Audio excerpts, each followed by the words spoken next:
আল্লাহ পাক বলেন, হে নবী, যখন অবসর পাবেন, যখন আমি আল্লাহর ইবাদতের দিকে মনোনিবেশ করেন, আর ইবাদতে যত মজা আছে পৃথিবীর সব চাইতে বড় মজা সেজদায়।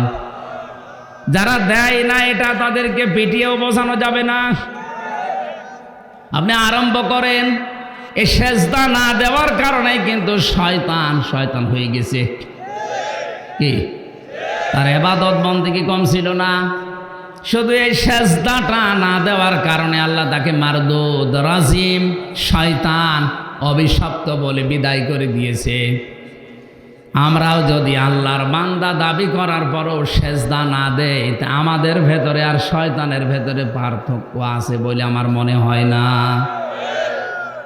আমি একটা ঘটনা পড়েছিলাম কোন কিতাবে জানো, শয়তান পর্যন্ত ভয় পায় যে লোকটা আমার আল্লাহকে সেজদা দেয় না তাকে, কারণ ও জানে যে আমি সেজদা না দিয়ে কি হয়েছি। মানুষের আকৃতি নিয়ে একটা লোকের সাথে দোস্তি করেছে, সারাদিন সারা রাত তার সাথে ঘোরাফেরা করছে। হঠাৎ এসার সময় ডাক দিয়ে বলছে, ভাই আপনি থাকেন, আমি গেলাম। কেন? সারাদিন তো ভালো ছিলেন। শয়তান এবার তার আসল পরিচয় দিয়ে বলে, তুমি আমাকে চেনো? বলে, না, আমি মারদুদ, আমি রাজিম, আমি শয়তান, আমি অভিশপ্ত। আমি তোমার কাছে থাকতে চাই না, এই কারণে আমি মাত্র একটা সেজদা দেইনি। আল্লাহর একটা হুকুম লঙ্ঘন করার কারণে মহান আল্লাহ আমার সব কিছু ব্যর্থ করে দিয়েছে, চির জাহান্নামী বলে ঘোষণা দিয়েছে।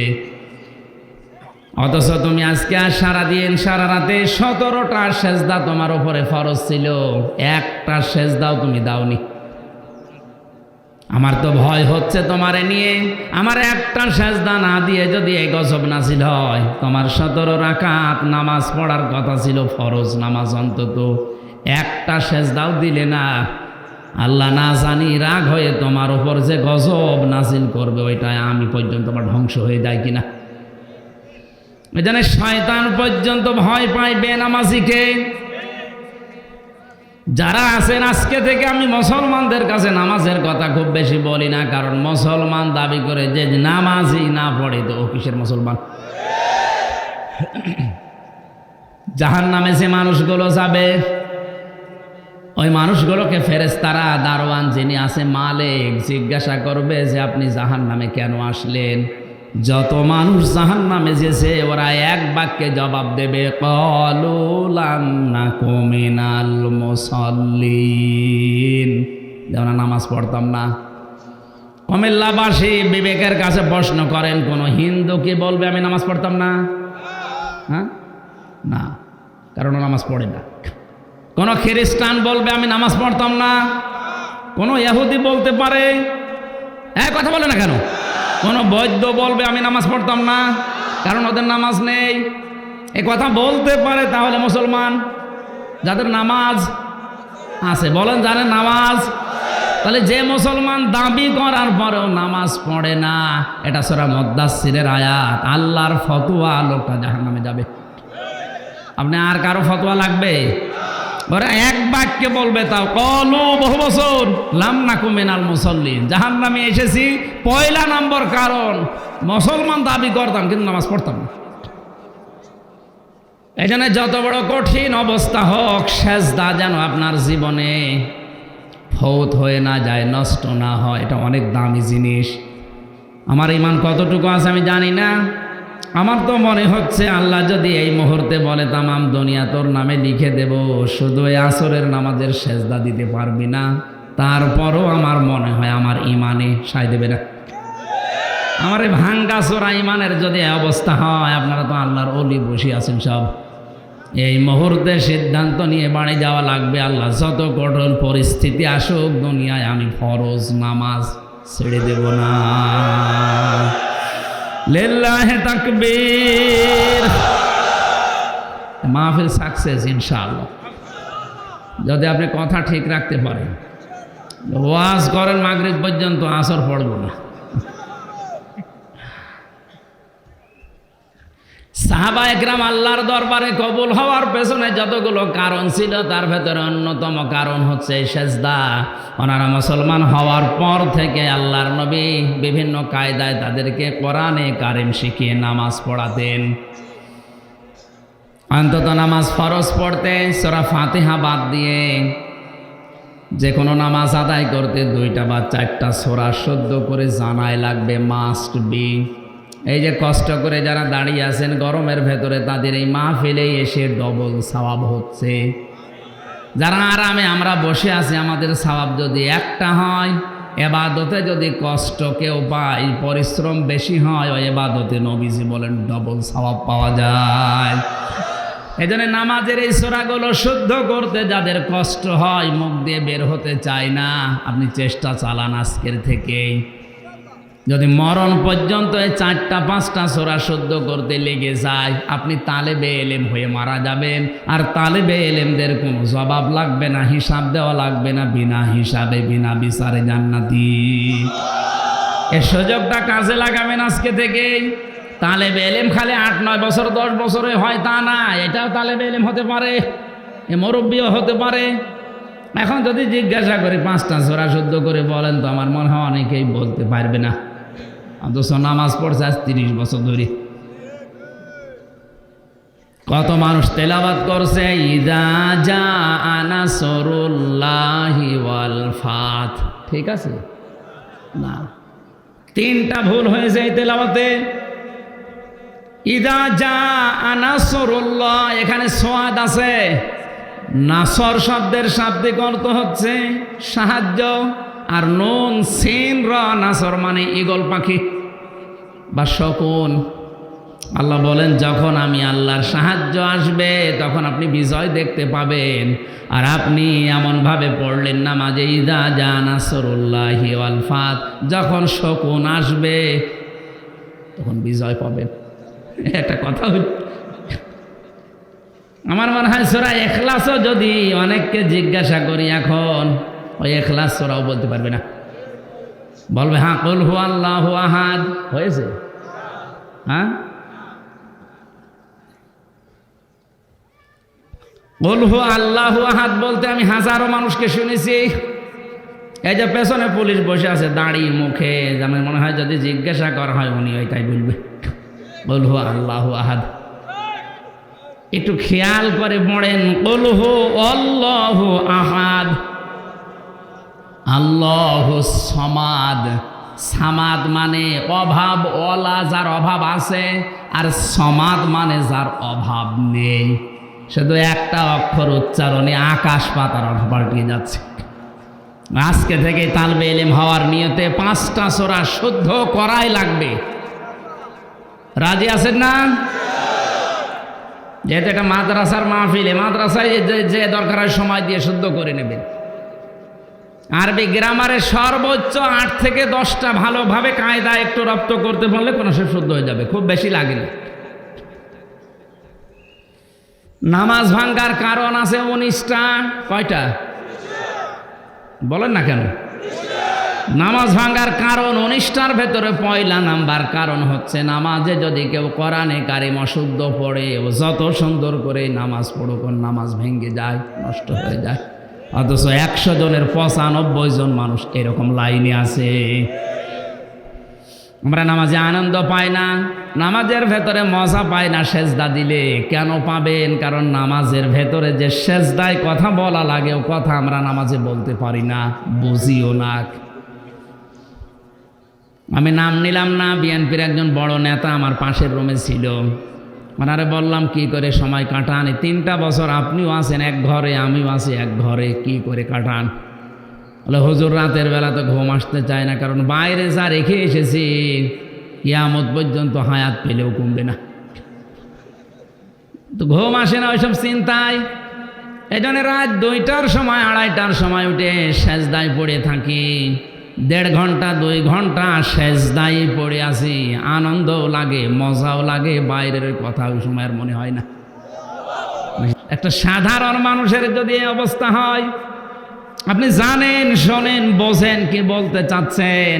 এই জন্য পৃথিবীর সব কিছু বলার আসল জায়গা তাহাজ্জুদের নামাজের সেজদায়। অসজুদ ওয়াকতারিব, আল্লাহ পাক বলেন, হে নবী, সাহাবীরা আপনাকে প্রশ্ন করছে মানুষ কখন আমার নিকটে চলে আসে। আপনি বলেন আমার বান্দারা যখন সেজদায় পড়ে যায় তখন আমি আল্লাহ একেবারে কাছে চলে আসে। রহমানের বান্দার এই গুণটা আমাদের দরকার আছে না নেই? অন্তত নিজের ভেতরে আনন্দ তৈরি করতে হলো আজকে চেষ্টা করেন। রাত ৩টা, ৩:৩০, ৪টার সময় উঠে যদি সেজদায় পড়ে, হ্যাঁ আমি এখানে একটা মাসলা বলি, ফরজ নামাজে বাংলায় কিছু বলা যাবে না। ফরজ নামাজে, নফল নামাজে, সুন্নাত নামাজে যদি কেউ সেজদায় বাংলায়ও দোয়া করে, বাংলায় মনের কথাগুলো বলে, অসুবিধা নেই। কথা বুঝতেছেন? এই জন্য আমার মনে হয় উত্তম জায়গা, যেহেতু সেজদা একেবারে আল্লাহর কাছে চলে যায় মানুষ, ওই সময়টাই বাংলায় যেহেতু আমরা কথা বলি, আরবিতে আমরা জানি না, বাংলায় যত কথা মনে আসে, যত দুঃখ আছে আপনার, যত চাহিদা আছে, ওই সেজদায় গিয়ে যদি কান্না আসে তো ভালো, ওই সময় যাবেন, বলবেন আল্লাহ আমার ছেলে নেই, আমার ছেলে দান করো, আমার ছেলে আছে, ওর ছেলের মেধা দান করো, ওকে এলেম দাও, ওকে চরিত্রবান করো। যদি আরবিতে পারেন বলেন, উত্তম না পারলে বাংলায় বললেও নফল নামাজে, সুন্নত নামাজে অসুবিধা নেই। এ মাসলাটা জানা ছিল আপনার? অন্তত আমল করেন এটা। আরবিতে হয়তো আধা ঘন্টা ধরে কিছু বলতে পারবেন না, আধা ঘন্টা কথা বলতে পারবেন, বাংলায় বলেন, যতক্ষণ সময় সেজদায় ভালো লাগে করেন। হযরতে আয়েশা বলেন, নবীজি সেজদায় এত বেশি সময় কাটাতেন, আমার মনে হতো নবীজি সেজদায় মনে হয় মরে গেছে। পায়ের ভেতরে চিমটি কাটতাম, হঠাৎ নবীজি পা নাড়াতেন, এখন বুঝতাম যে নবীজি এখনো দুনিয়ায় জীবিত আছে। তার আগে পরের সব অপরাধ মাফ ছিল, এরপরেও যদি সেজদায় এত বেশি সময় দিতে পারে, আমাদের তো কোনো গ্যারান্টি নেই, আছে? সেজদায় গেলেই মানুষ যেন কেমন ছটফট করে তাড়াতাড়ি উঠে পড়তে চায়। একটু সময় দিয়ে সেজদা দেন। রব্বুল আলামিন বলেন, রহমানের বান্দাদের আর একটা গুণ হচ্ছে, আল্লাযীনা ইয়াকুলুনা রব্বানা সিরিফ আন্না আযাবা জাহান্নাম। তারা বলবে, রব্বুল আলামিন তুমি আর যাই করো, আমাদেরকে জাহান্নামে দিও না। এখানে কয়েকটা মাসলা বলবো, ভালো করে খেয়াল করেন। এটা যে কত বড় ভয়ঙ্কর জায়গা। আল্লাহ রাব্বুল আলামিন জাহান্নামের কথা বলতে গিয়ে যে বর্ণনাগুলো কোরআনে দিয়েছেন, নবীজি বলেন, আমি মসজিদে নববীতে বসা থাকা অবস্থা একবার কেঁপে উঠলাম। সাহাবীরা বলে, হুজুর আপনি কাঁপলেন? নবীজি বলেন, ৭০ বছর আগে জাহান্নামের উপর থেকে একটা পাথর পড়েছিল, ওই ৭০ বছর পরে এখন পাথরটা নিচে যে পৌঁছিয়েছে। কুমিল্লাবাসী, একটা পাথর ওজনওয়ালা জিনিস, 5 কেজি পাথর আর 5 কেজি তোলা যদি কেউ 5 তলা বিল্ডিংয়ের উপর থেকে ফেলে দেয়, নিচে পড়বে আগে কোনটা? বলেন বলেন। তোলা পড়তে যদি 2 মিনিট লাগে, পাথর পড়তে 10 সেকেন্ড লাগবে। এটার ওজন আছে, ভার আছে। নবীজি পাথরের কথা বললেন এই কারণে যে পাথর পড়তে যদি ৭০ বছর লাগে, আমি হামজাকে ফেলে দিলে কত বছর লাগবে? এমন ভয়ঙ্কর জায়গা আল্লাহ বানিয়েছেন। যত মানুষ হজে গিয়েছে, এখানে হাজে বিভিন্ন হাজির নাম দেখলাম আমি, এরা যখন সেজদা কাবা শরীফ তাওয়াফ করার সময় রুকনে ইয়ামিনী থেকে হজরে আসওয়াদ এই ফাঁকা জায়গাটা যখন পার হয়, লক্ষ লক্ষ হাজিরা এই দোয়াটা পড়ে, রব্বানা আতিনা ফিদ দুনিয়া হাসানা ওয়া ফিল আখিরাতি হাসানা ওয়া কিনা আযাবান নার। সূরা বাকারার 201 নম্বরে আয়াতটা সবাই পড়ে এই সময়টা। ওই সময় বুঝি নাই, কিন্তু এখন বুঝতেছি কেন পড়ে। আল্লাহর কাছে বলা হচ্ছে, রব্বুল আলামিন তুমি দুনিয়ায় হাসানা দাও, আখিরাতে হাসানা দাও, আর জাহান্নাম থেকে আমাদেরকে বাঁচাও। তাফসীর পড়তে গিয়ে আমি দেখেছি দুনিয়ার হাসানা 10টা। কয়টা? কেউ যদি 10টা জিনিস দুনিয়ায় পায়, সে যেন এই দোয়া কবুল করাতে পেরেছে। আখেরাতের হাসানা 5টা। ওয়াকিনা আযাবান্নার, জাহান্নামের আগুন থেকে তুমি আমাদেরকে বাঁচাও। জাহান্নাম থেকে কেউ যদি বাঁচতে চায় তাহলে তার কাজ করা লাগবে দুনিয়ায় একটা। কয়টা? দুনিয়ার হাসানা 10টা, আখেরাতের হাসানা 5টা, জাহান্নাম থেকে বাঁচার উপায় সব মিলে 16টা। কয়টা? আয়াতের উপরে যেহেতু আমার আলোচনা নেই, এই জন্য 16টা পয়েন্ট বলতে গেলে 1-1.5 ঘন্টা লাগবে। ওদিকে না, আমার শেষ কথা ছিল ওয়াকিনা আযাবান্নার। আমি একা না, কিনা বহু বছর আমাদের সবাইকে তুমি অন্তত জাহান্নামের আগুন থেকে বাঁচাও। বাঁচার উপায় কয়টা? জোর হলো না, সবাই বলেন। বাঁচতে চান তো? আমি কি বলতে পারি? ইয়া আইয়ুহাল্লাযীনা আমানু হাল আদুল্লুকুম আলা তিজারাতিন তুনজিকুম মিন আযাবিন আলীম। আল্লাহ পাক বলেন, ইমানের দাবি যদি করো, এমন একটা ব্যবসা তোমাদেরকে দালালাত করব, ইঙ্গিত দেব, বলে দেব, সন্ধান দেব, যে ব্যবসা করলে জাহান্নামের আগুনে যাওয়া লাগবে না। এ ব্যবসাটা করতে হলে 3টা মূলধন লাগবে, পুঁজি লাগবে। তো তুমিনুনা বিল্লাহি ওয়া রাসূলিহি ওয়া তুজাহিদুনা ফি সাবিলিল্লাহ বিআমওয়ালিকুম ওয়া আনফুসিকুম যালিকুম খায়রুল লাকুম ইন কুনতুম তা'লামুন। একটু খেয়াল করেন, কেউ যদি আল্লাহর উপরে বিশ্বাস করে, রাসূলের উপরে বিশ্বাস করে, এই দাবি 2টা সামনে রেখে তার জীবন এবং মাল এই 2টা দিয়ে সর্বাত্মকভাবে আল্লাহর রাস্তায় সে জিহাদ করবে। যালিকুম খায়রুল লাকুম, এইটাই ভালো কাজ। এইটা ইন কুনতুম তা'লামুন, যদি তোমরা বুঝে থাকো। এবার আয়াতের বাস্তবতায় তাকান। জাহান্নাম থেকে বাঁচার জন্য আল্লাহ ব্যবসার কথা বললেন, ব্যবসার মূলনীতিগুলো বললেন। তাফসীর পড়তে গিয়ে আমি তাফসীরে ইবনে কাসিরের ভেতরে দেখেছি, হারাপ নামক একটা দেওয়াল আল্লাহ বানাবেন। ওই দেওয়ালে কিছু মানুষকে দাঁড় করিয়ে রাখবেন। ওদেরকে আল্লাহ জান্নাতেও দেবে না, জাহান্নামেও দেবে না। সাহাবেরা বলে, হুজুর ওদেরকে আল্লাহ জান্নাতে দিচ্ছে না, কারণ কি? আল্লাহর নবী বলেন, এই মানুষগুলো দুনিয়াতে আর যাই করুক না কেন, মা বাবার সাথে খারাপ আচরণ করত, এই কারণে আল্লাহ ওদেরকে জান্নাতে দিচ্ছে না। এই আয়াত অনুযায়ী, হাদিস অনুযায়ী প্রমাণ হয়, দুনিয়ায় যত ভালো কাজই করেন, মা বাবার মনে যদি কেউ জায়েজ কোনো কারণে দুঃখ দেয়, তার জন্য জান্নাত হারা। আসতে বলেন, জাহান্নামে দিচ্ছে না কেন? নবীজি বলেন, এরা দুনিয়াতে ভালো কাজ কম করে নাই।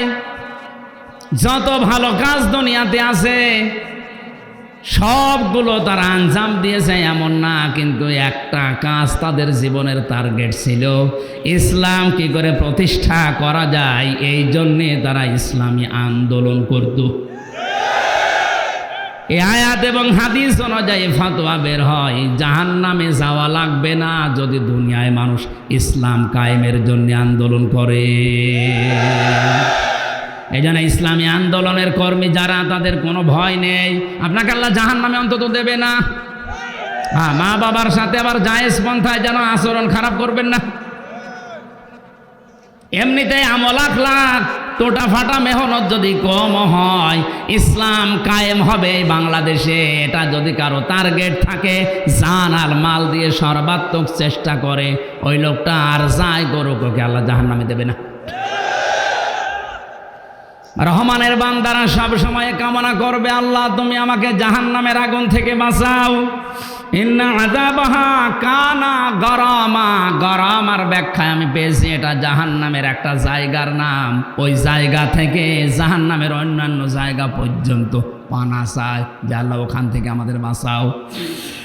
ইন্নাহা সাত মুস্তাকাররা ওয়া মুকামাত والذين إذا أنفقوا لم يسرفوا ولم يقتروا ওয়াকানা বাইনা যালিকা কাওয়ামা।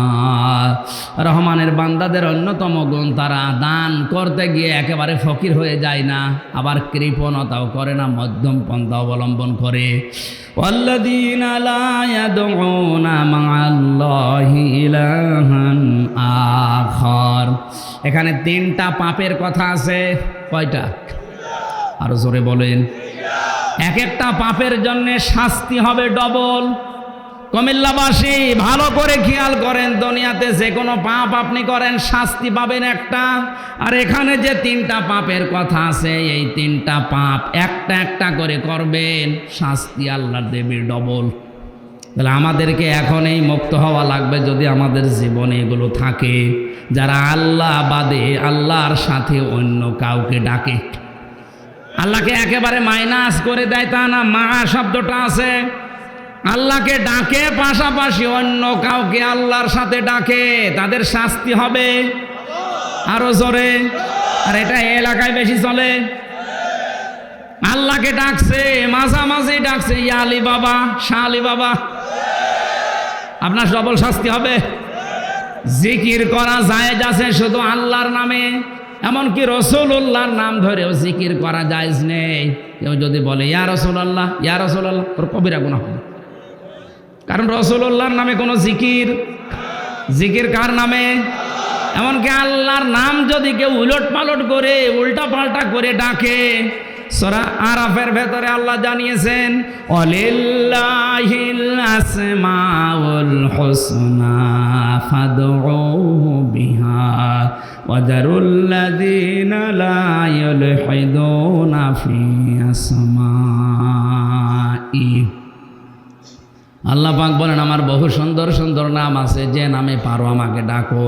হয় রহমান বলে ডাকো, নাই রাহিম বলে ডাকো, নাই গফফার বলে ডাকো, কিন্তু সাবধান, আমার নামকে যারা পরিবর্ধন এলহাদ করে, উল্টা পাল্টা করে ডাকে, তাদের সাথে তোমরা ডাকবা না। কে বলছেন? সুতরাং এই ব্রাহ্মণবাড়িয়ায় যারা উল্টা পাল্টা করে আল্লাহর নামের সাথে অন্য কাউকে ডাকে, ওদের নামের সাথে ওদের মাহফিলে আল্লাহ বাদে অন্য কাউকে ডাকা যাবে? এটা যদি রেকর্ড হচ্ছে ছড়িয়ে যাবে। সবাইকে বলছি বাঁচানোর জন্যে, ওরা হয়তো আপনাদের ধোঁকা দিয়ে বোকা বানিয়ে আল্লাহর সাথে অন্য কাউকে ডাকাচ্ছে, আপনার শাস্তি হবে ডবল। এখন যদি বলেন আমি জানতাম না তাই করেছি না, এটা অপরাধ। এই দেশে এটা প্রচার করা আছে, জানি না তাই মানি না, এটা অপরাধ। আপনি জানেন না কেন? যারা বলে জানি না তাই মানি না, তাদেরও শাস্তি ডবল হবে। কারণ জানাও ফরজ, মানাও আরো জোরে বলেন, জানাও ফরজ, মানাও। জানার ফরজ আপনার আদায় হয়ে গেল আজকে, যদি না মানতে পারেন আপনার শাস্তি কিন্তু ডবল হবে। এই জন্য এখনই থেমে যান, আল্লাহর সাথে মিলে অন্য কাউকে আমরা ডাকবো না, ডাকতেও দেব। আরো জোরে বলা লাগবে। 2 নম্বরে, ওয়ালা ইয়াকতুলুনান নাফসাল্লাতী হারামাল্লাহু ইল্লা বিল হক। আল্লাহ যেটা হারাম করেছে এমন মানুষকে যারা অন্যায়ভাবে হত্যা করে, এই মানুষের শাস্তি হবে ডবল। ওখানে 10,000 মানুষ আমরা ছিলাম, আমার মনে হয় 10,000-এর ভেতরে প্রায় অন্তত 5,000 মানুষ মার্ডার মামলার আসামি, যে কোনো কায়দায় মার্ডার করেছে। আর মার্ডার করলে তার হয় ফাঁসি, নাই যাবজ্জীবন। ফাঁসি হলে তো হয় 20 বছর 30 বছর এক ঘরের ভেতরে থেকে আপনার ফাঁসি দেবে, আর যাবজ্জীবন হয়ে গেলে 30 বছর জেল খাটা লাগবে। বলেন, একটা মানুষ ফাঁসি যদি হত্যার আসামি হয়ে যায়, ওর জীবন দুনিয়ায় সব ধ্বংস হয়ে যায়। যেন এরকম কোনো কাজ যদি কেউ করে থাকেন, দুনিয়া তো শেষ, আর আখেরাতে আল্লাহ শাস্তি দেবে তখন কয়টা? ডবল। আল্লাহ যেটা হারাম করেছে ওই রকম কোনো কিছুকে হত্যা করা যাবে না। হয়তো অনেকে ডাইরেক্ট এগুলো করে না, ইনডাইরেক্ট পেছনের দরজা দিয়ে শুধু গোতা দেয়, তার ইঙ্গিতে তার ইশারায় হাজারো লাশ পড়ে যায়।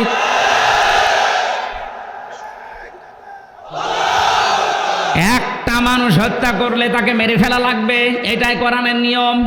আর একটা মানুষ যদি 1000 মানুষ হত্যা করার কারণ হয়ে দাঁড়ায়, তাকে কতবার মারা লাগবে? এই যে ইসরায়েলের এই শয়তান প্রধানমন্ত্রী, ওর নাম নিতেও আমার ঘৃণা হয়, ওর ইঙ্গিতে ওর ইশারায় কত মানুষ মারা গেছে। 20,000-এর উপরে মুসলমান এই দুনিয়া থেকে শহীদ হয়ে গেল ওর ইঙ্গিতে ইশারায়। তাহলে ওরে 20,000 বার মারা লাগবে। তাহলে দুনিয়ায় তো ওর অত জীবন নেই, ওর তো জীবন একটা, একবার মেরে ফেললে 19,999 জীবন কে দেবে? এই জন্যে আল্লাহ কিয়ামত বানিয়েছে। এক একটার জন্য ওর শাস্তি হবে কয়টা? ডবল। ওয়ালা ইয়াসনুন, 3 নম্বরে পাপ হচ্ছে যারা জেনা করে, এদের শাস্তি হবে ডবল। আর বাংলাদেশে এখন বিভিন্ন কায়দায় জেনা বেড়ে যাচ্ছে। সবচাইতে মারাত্মক লাগছে আমার এই শরীফ থেকে শরীফার এই পৃষ্ঠাটা পড়ে। মানে বাস্তবতা বোঝেন, সকালে একজন শরীফ, বিকালে বলছে আমি শরীফা। এখন যদি এটা রাষ্ট্রীয়ভাবে কায়েম হয়ে যায় তাহলে এর বাধ্য হয়ে হোস্টেলে সিট দেওয়া লাগবে, মহিলা হোস্টেলে। কথা বলে না কেন? ও মাল যতই দাবি করুক আমি শরীফা, জিনিস তো শরীফ। মহিলা হোস্টেলে আপনার বোন আছে, আপনার মেয়ে আছে, ও যদি থাকে ঝামেলা মানে কি? সামনে কি হবে আপনি টের পাচ্ছেন? পরবর্তী প্রজন্ম যা আসবে সব জারজ। কোন দিকে নিয়ে যাচ্ছে শুধু ইঙ্গিত দিলাম। এই জন্যই তো এই বিষয়টা বাদ দেওয়ার জন্য আহ্বান জানাচ্ছি।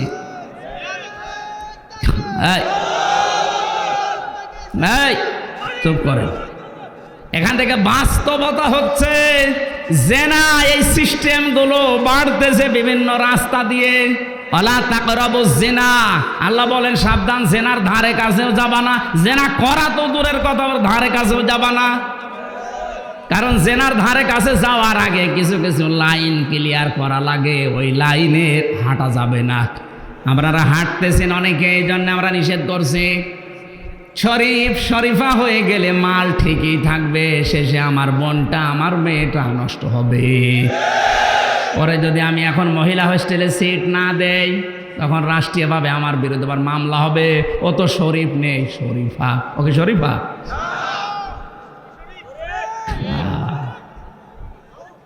শুধু বইয়ের পাতায় যদি থাকতো সত্যি কিছু বলতাম না, কিন্তু এমন জায়গায় চলে যাবে বাকি 10 বছর পরে দেখা যাচ্ছে যারও যে ভরে গেছে দেশ। আল্লাহ আমাদেরকে বোঝার তৌফিক দিন। এরপরেও যদি কারো বিবেক নাড়া না দেয়, আমার মনে হয় ওই আফসারি হুজুরের মতো ওর কুকুরে পোশাক খুলেছে, আবার যা করার। এরপরে আরো কিছু গুণ আছে। এখন কি আর শেষ করে দেবো? চালিয়ে গেলে তো হচ্ছে না, নামাজ পড়া লাগবে না। এখন তো 4:10 বাজে, 5 মিনিট আছে নামাজের।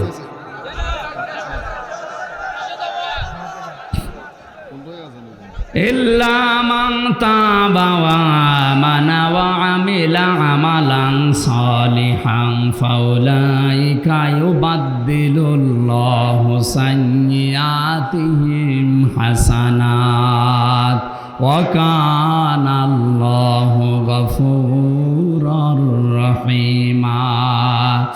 আল্লাহ পাক বলেন, কিন্তু যারা তাওবা করবে, ফিরে আসবে, এই গুনাহগুলো থেকে যারা মুক্ত হয়ে ফিরে আসতে পারবে, তাওবা করবে, এই মানুষগুলোর জীবনের অপরাধগুলো শুধু আল্লাহ মাফ করেই দেবে না, বাকি জায়গাটা নেকি দিয়ে পাল্টিয়ে দেবে। জোরে বলেন সুবহানাল্লাহ।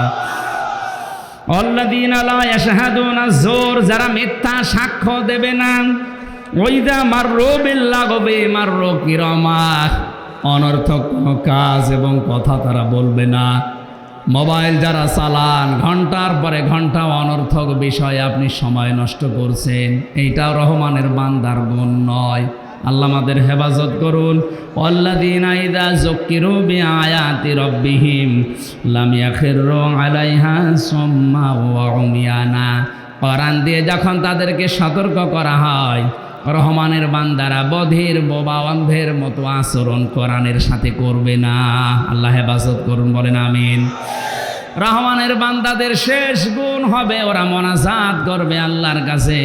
ওয়াল্লাযীনা ইয়াকুলুনা রব্বানা হাব লানা মিন আজওয়াজিনা ওয়া যুররিয়াতিনা কুররাতা আয়ুনি ওয়াজআলনা লিল মুত্তাকিনা ইমামা। আল্লাহ রাব্বুল আলামিন বলেন, কিতাবুন উনজিলা ইলাইকা ফালা ইয়াকুম ফি সাদরিকা হারাজুম মিনহু লিতুনযিরা বিহি ওয়া যিকরা লিল মুমিনিন। সূরা আরাফের এই 2 নম্বর আয়াতে আল্লাহ জানিয়েছেন, হে নবী, এই যে কিতাব কোরআনে কারীম আপনাকে আমি দিলাম, এটা শুধু চমা খাবেন আর টাকের উপরে রেখে দেবেন। হারাজম মিনহু লিতুনযিরা বিহি, এটা দিয়ে মানুষদেরকে সতর্ক করবেন, ভয় দেখাবেন, কিন্তু আপনার মনের ভেতরে যেন কোনো সংকীর্ণতা, সংশয়, সন্দেহ, দুর্বলতা কাজ না করে। এই জন্য গজল আমি 2 কলি বলেই নিয়েছি, আল্লাহ তুমি আমাকে ওমরের মতো দারাজ দিল দাও, বলেন আমিন। আমার একটা স্বপ্ন পূরণ করো ও গো দয়াময়, তোমার কথা বলতে গিয়ে না পাই যেন ভয়, আমি তোমার পথে চলতে গিয়ে না পাই যেন ভয়। কোরআন উপস্থাপন করার যে ধরন আমরা এই আয়াতে পেয়েছি, হারাজুন, মনের ভেতরে কোনো সংকীর্ণতা, সংশয়, সন্দেহ, দুর্বলতা যেন কাজ না করে। তাফসিরে ফি জিলালিল কোরআন সাইয়্যিদ কুতুব লিখেছেন, হারাজনের ব্যাখ্যা 2টা। 1 নম্বরে, হে নবী, কোরআন দিয়ে যখন আপনি মানুষদেরকে সতর্ক করবেন, অনেকেই আপনার বক্তব্য না বুঝে রাজনীতি মনে করে মন খারাপ করতে পারে। এটা এখনো এই জেলায় শুরু হয়নি না। আমি এই যে রাজনীতি করতে পারে, মন খারাপ করতে পারে, এই শব্দটাকে বানালাম। আমার একটা শব্দ যদি উলট পালট হয়, যারা আলেম আছে তাদেরকে বলছি সঙ্গে সঙ্গে ধরবে। আমি সব পড়ে এসেছি। কোরআনের কথা বলতে গেলেই কিছু মানুষ মনে করে রাজনীতি। আরে কোরআন বাদ দিয়ে তো রাজনীতি হয় না, কোরআন বাদ দিয়ে যে রাজনীতি হয় ওটা দুর্নীতি। আপনি বিশ্বের দিকে তাকান, কোরআনে কারীম দিয়েই যারা রাজনীতি করে তাদের চরিত্র ঠিক আছে। কোরআনের বাইরে যারা আছে, আল্লাহ নিজে দায়িত্ব নিয়ে তাদেরকে আরো খারাপ বানিয়ে দিয়েছে। ওদেরকে খারাপ বানিয়ে দিল কেন? এখানে কত আলেম বসে আছে, লক্ষ্য করেন, মানিত্তাবাল হুদা বিগাইরিল কোরআন আদাল্লাহুল্লাহ। তিরমিজি শরীফের হাদিস। নবীজি বলেন, কোরআন বাদ দিয়ে যদি পৃথিবীর কোনো জায়গায় কেউ ভালো হওয়ার নিয়তেও যায়, আদাল্লাহ ইউদিল্লু বাবে ইফআল, বাংলা অর্থ দাঁড়াবে আল্লাহ নিজে দায়িত্ব নিয়ে ওই লোকটাকে গোমরা বানিয়ে দেবে। তাহলে হাদি ও বলছে সুবহানাল্লাহ। এই ও এদের মাথায় তার কাটা আছে। আল্লাহ দায়িত্ব নিয়ে গোমরা বানিয়ে দেবে, আর বলছে সুবহানাল্লাহ।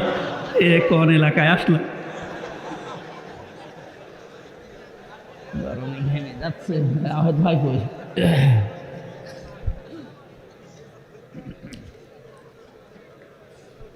হাদিস দ্বারা যেটা আমি প্রমাণ পেয়েছি ব্যাখ্যায়, যদি নবী দল্লা ইয়াযিল্লু দিতেন, বাংলা অর্থ আসতো আপনি নিজেই নিজেকে খারাপ বানিয়ে ফেলেছেন। বাবে ফাল থেকে শব্দটা আসার কারণে একটু ভয়ঙ্কর হয়ে গেছে।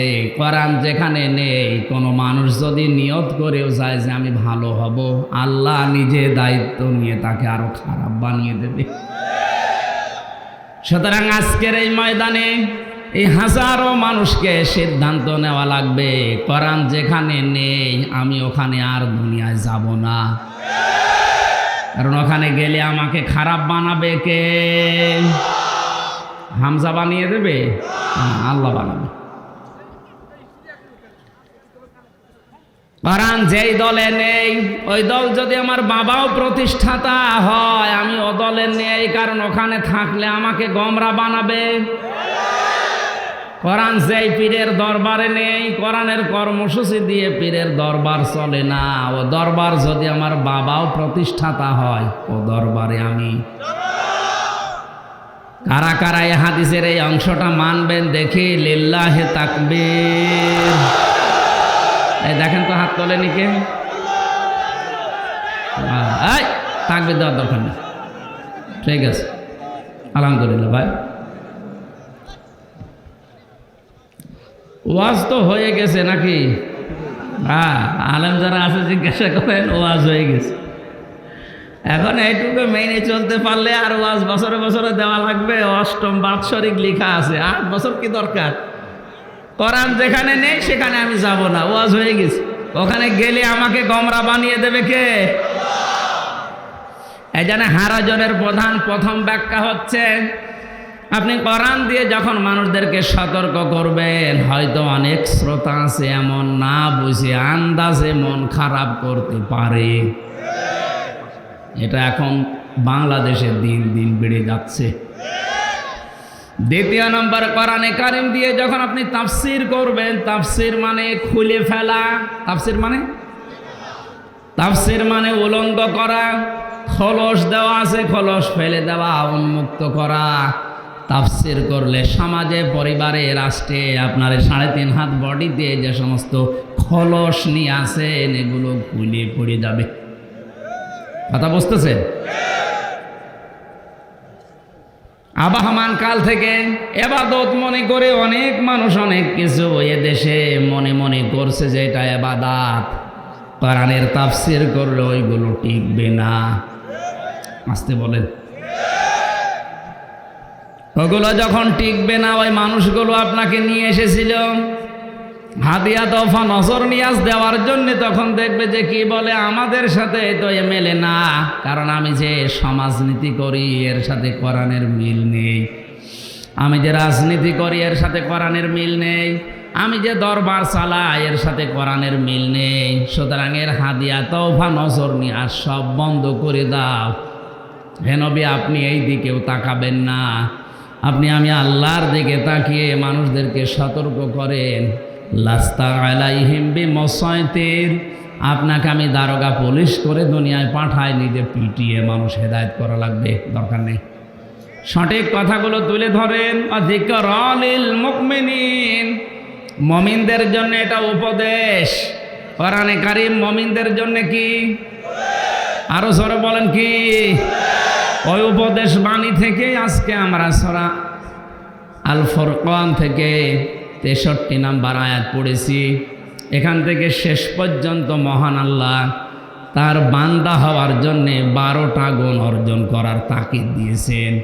আমরা আল্লাহর এই উপদেশকে সামনে রেখে জীবনে যতদিন অন্তত বেঁচে আছি, এই 12টা গুণ যেন অর্জন করতে পারি।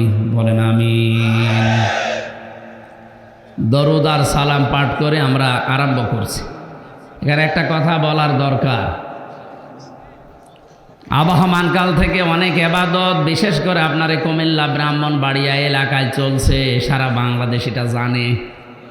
অধিকাংশ মানুষগুলো আন্দাজে এবাদত বানিয়ে চালিয়ে নিচ্ছে। কোরআনের তাফসীর করলে এগুলো টিকবে না। যারা এগুলো বানিয়েছে ওরাও জানে যে এগুলো ইসলাম না। এই জন্যে হারাজনের ব্যাখ্যায় আমি পেয়েছি, হে নবী, আপনি দেখবেন যে ওগুলো আসলে টেকে না, তখন ওদের মন খারাপ হবে। কারণ ইসলামের মধ্যে নতুন কিছু আবিষ্কার করাই বেদাত। এটা যে এত বড় জঘন্য কাজ, মেশকাত শরীফের যেটা হাদিস বলছে, নবীজি বলেন কিয়ামতের ময়দানে 2 শ্রেণীর মানুষকে আমি সুপারিশ করব না। আর নবীর সুপারিশ না পেলে জান্নাত পাওয়া আরো আসতে। আপনি যদি জান্নাতেই না পান, 41 সাল না 81 সাল পর্যন্ত হায়াত পেয়েও কোনো লাভ নেই। ফামান যুহজিহা আনিন নারি ওয়া উদখিলাল জান্নাতা ফাকাদ ফাজ। আমাল হায়াতুদ দুনিয়া ইল্লা মাতাউল গুরুর। আল্লাহ পাক বলেন ওই লোকটার জীবন সফল যাকে আমি আল্লাহ জাহান্নামের আগুন থেকে মুক্ত করে জান্নাতি বলে ঘোষণা দিয়ে দিয়েছি। সুতরাং আমাদের আসল টার্গেট যেহেতু জান্নাত, ইসলামের মধ্যে নতুন কিছু যদি কেউ আবিষ্কার করে সে বেদাত আবিষ্কার করেছে, নবীজি বলেন তার জন্য আমার সুপারিশ নিষিদ্ধ, আমি সুপারিশ করব না। দ্বিতীয় নম্বরটা একটু কঠিন, তারপরও বলছি জালিম শাসকের যারা তোষামত করে চলে তারা নবীর সুপারিশ পাবে না। এটা যেহেতু এই দেশে এখন চলে না, এই জন্য ওইটা না বলাই ভালো ছিল। ওইটা চলছে আমেরিকায়। আল্লাহ আমাদেরকে এই দুইটা কাজ থেকে যেন অন্তত মরণ পর্যন্ত বাঁচিয়ে রাখেন, বলেন আমিন। রহমানের বান্দা যারা তাদের 12টা গুণ অর্জন করা লাগবে। রহমান নিজেই জানিয়েছেন ইবাদুর রহমানিল্লাযীনা ইয়ামশুনা আলাল আরদ। আমরা বান্দা কার? আরো জোরে। এ কথা বলতে আমাদের কি লজ্জা লাগে না? আমরা আরো আনন্দ পাই। আমরা যদি বলতাম আমরা পীরের বান্দা, পীরের গোলাম, তাহলে আমরা লজ্জা পেতাম।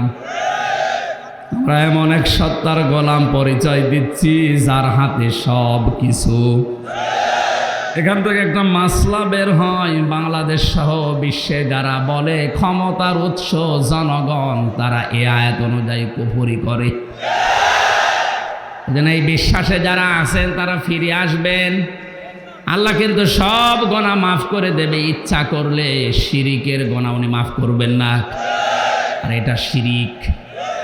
ক্ষমতার উৎস একচ্ছত্র মালিকানা আল্লাহর। আপনি মানেন না বাস্তবে, সেটা আলাদা, কিন্তু আপনাকে বিশ্বাস করা লাগবে ক্ষমতার উৎসকে নাকি জনগণ।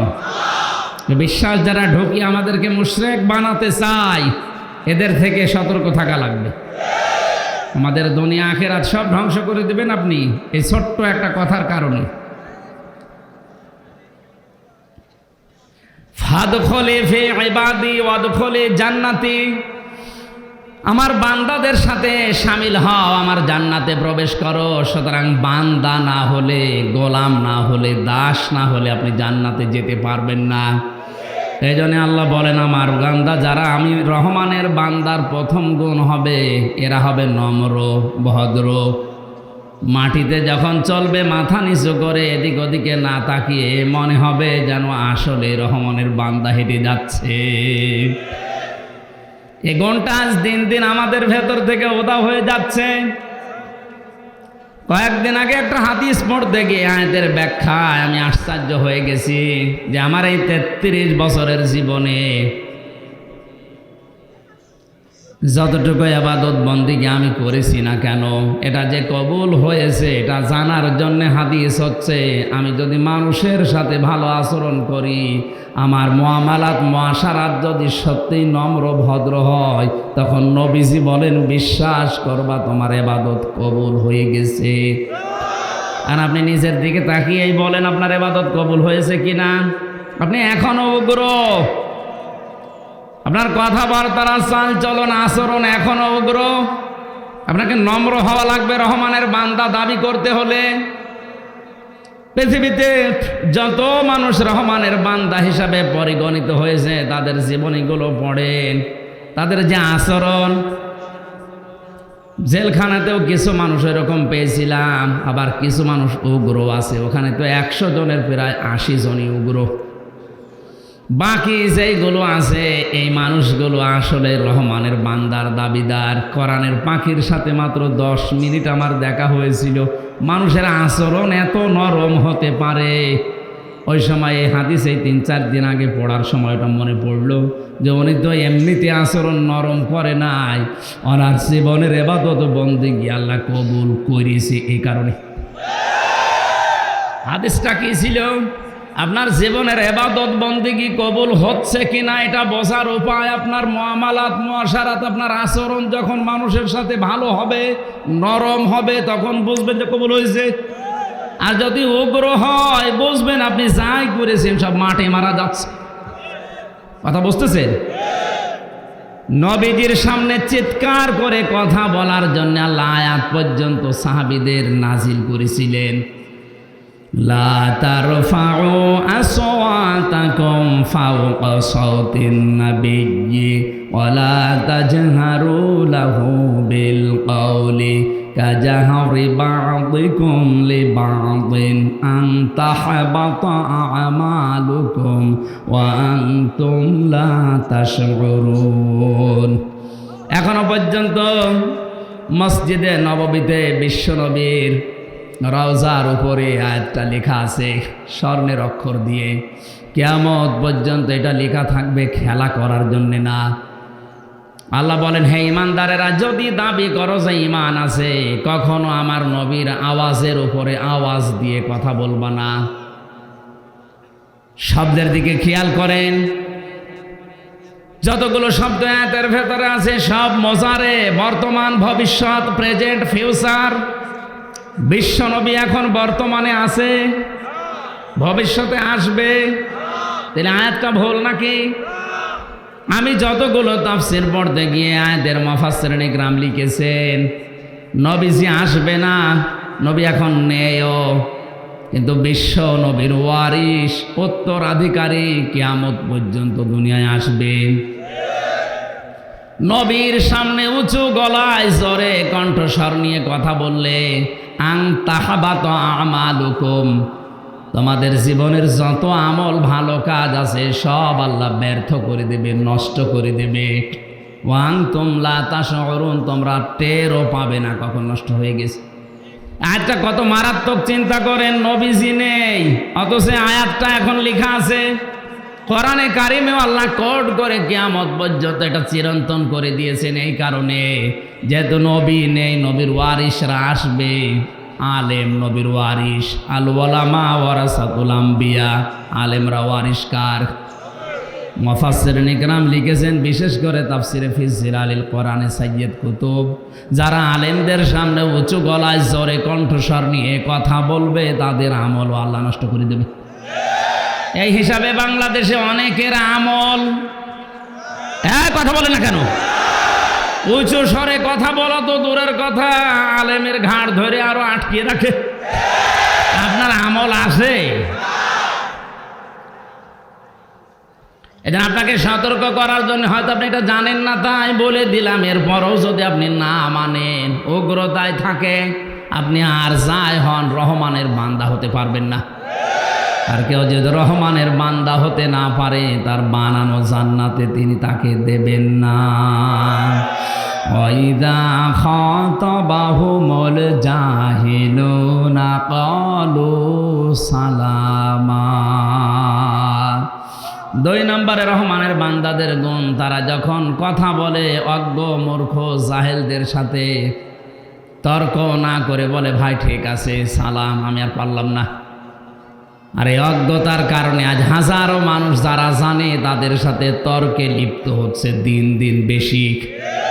আপনি একটা ভালো কথা বলবেন, উল্টা বুঝে তর্ক শুরু করবে, অথচ ওর পেটে বোম মারলেও সোরা ইখলাস শুদ্ধ করে বলতে পারে না। আমার জীবনে একদিন এরকম হয়েছে। বাসার ভাই একদিন বলছিল যে আমি যাচ্ছিলাম, বাসে যাচ্ছি, হঠাৎ করে নামাজের সময় হয়ে গেল। বললাম, ভাই আমার ওযু আছে, শুধু গাড়িটা দাঁড় করান, আমি নামাজ পড়ি নেই। উনি আমার ফতোয়া দিচ্ছে, হুজুর গাড়ি থামবে না, সময় নেই, গাড়িতে নামাজ পড়ি নেন। চিন্তা করছে, তাই তো। বলছে, ভাই আমি তো পশ্চিম কোন দিকে জানি না, কাবা শরীফ কোন দিকে একটু বলেন। হেল্পার বলছে, হুজুর কাবা লাগবে না, যেদিকে মন সেদিকে নামাজ পড়ি নেন। আমি একটা কামেল পাস মানুষ, আমি অনার্স মাস্টার্স করা মানুষ, আমি একটা ডক্টর, আর আমার সামনে কি বলছে হেল্পার? আমার ফতোয়া দেয়, হুজুর পশ্চিম লাগবে না, সেদিকে মুখ আছে, ওদিকে নামাজ পড়ি ফেলে। রাগ হয়ে গেল, বললাম, বেটা আলেম তুই না আমি, শেষে বলছো হুজুর আমি এই লাইনে আজ 3-4 দিন নতুন, তো এই জন্য জানি না। এইটা তো বলবি যে জানি না, যে আন্দাজে তর্ক করছিলি।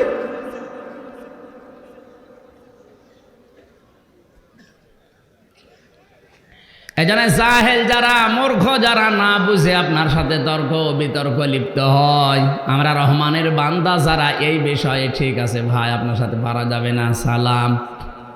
রব্বুল আলামিন বলেন আমি ভেতরে নামতে পারছি না, এই জন্য আমি দুঃখিত।